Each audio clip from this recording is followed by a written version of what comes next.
Good day, everyone. I am Leuraine T Custodio, and I will be presenting our group's project, a decimal conversion program in C Sharp. This program was created by our group as part of our learning journey as first-year BSIT students. It focuses on converting a decimal number into binary, octal, and hexadecimal forms using C Sharp programming language. The purpose of our project is to show how different number systems work and how we can use basic programming concepts such as loops, conditional statements, and arrays to perform accurate number conversions.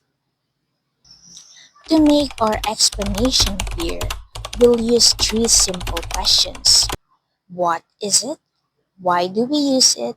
And how does it work? Starting with the variable declaration. We declared three variables, which are num, choice, and again. We need them to store the user and to control the flow of the program. The num stores the decimal number entered by the user. Choice stores the user's selected options, which are either A, B, or C. And lastly, again, checks if the user wants to repeat the program. We set again to Y so the program starts right away and can run again later if the user says yes. Now with the use of while loop.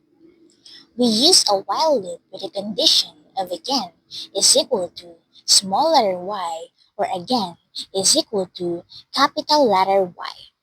We use this so that the program can run again without restarting the whole application.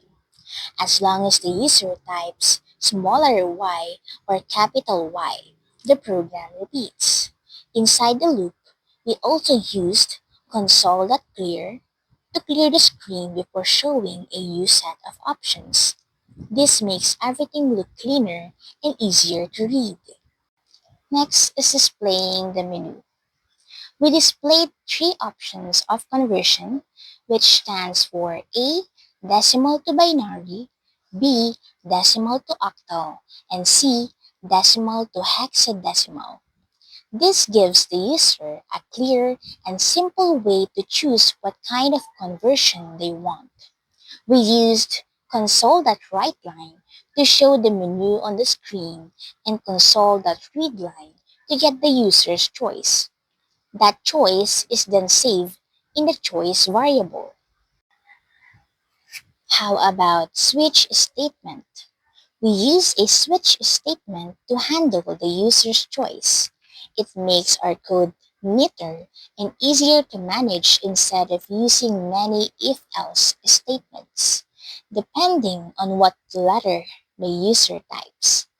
For letter A, binary conversion; for letter B, octal conversion; and for letter C, hexadecimal conversion. If the user types something else, it shows invalid choice. Starting with our case A, which converts a decimal number into binary. Because binary numbers, which starts from 0 and 1, are how computers understand and store data. The program asks for a decimal number. It copies the number into a temporary variable called temp. If the number is 0, it simply prints binary is 0. Otherwise, it divides the number by 2 repeatedly. Each remainder is stored in an array called binary num. After dividing, it prints the remainder in reverse order to show the correct binary value. Now, how about case B, which converts a decimal number into octal form? Octal is another number system that groups binary numbers into sets of 3. It's shorter and simpler than binary. The process is almost the same as binary conversion, but this time we divide the number by 8 instead of 2. The remainders are stored in octal num and then printed in reverse to get the correct octal result. Moving on to case C, which converts a decimal number into hexadecimal form. Hexadecimal is common in programming because it's compact and easy to read. It's used for things like color codes and memory addresses. The number is divided by 16 and each remainder is stored in hex num. If the remainder is between 10 and 15, it's replaced with letters A to F, wherein 10 stands for A, 11 stands for B, 12 stands for C, 13 stands for D, 14 stands for E, and lastly, 15 stands for F. Then, the program prints all the digits in reverse form or order to form the final hexadecimal number. Now that we've covered the three cases, let's discuss what is a default case. So default case is a default part that runs if the user enters something other than the options A, B, or C when we run our program. It's there to handle errors and prevent the program from stopping unexpectedly. It will display invalid choice and allows the user to try again. What is the usage of try again option in our program?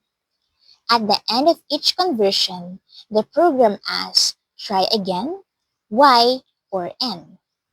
Through this, the user can decide whether to do another conversion or exit.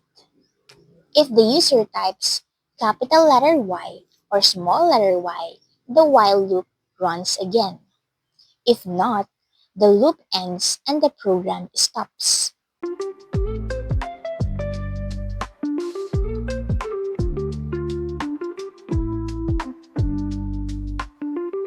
Now, we'll try to run our program and test if each cases from A to C works well.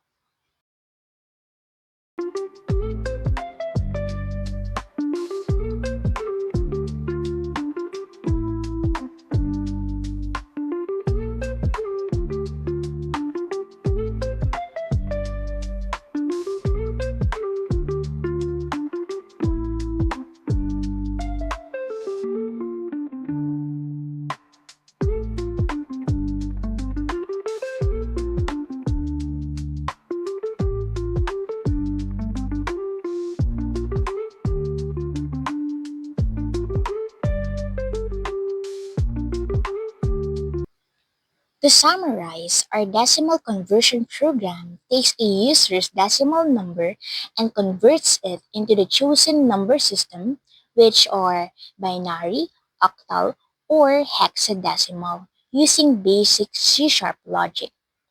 This project helped us understand how loops, arrays, and conditional statements work together to process and display correct conversions. It also gave us a clearer idea of how computers handle data through different number systems. To conclude, this project is a simple yet meaningful way for us to apply what we've learned as first-year BSIT students. Through teamwork, we were able to create a working C-sharp program that demonstrates the logic behind number system conversions. We've learned that even a small program can teach us the importance of accuracy, logic, and problem solving in programming. Thank you very much for listening and watching our presentation.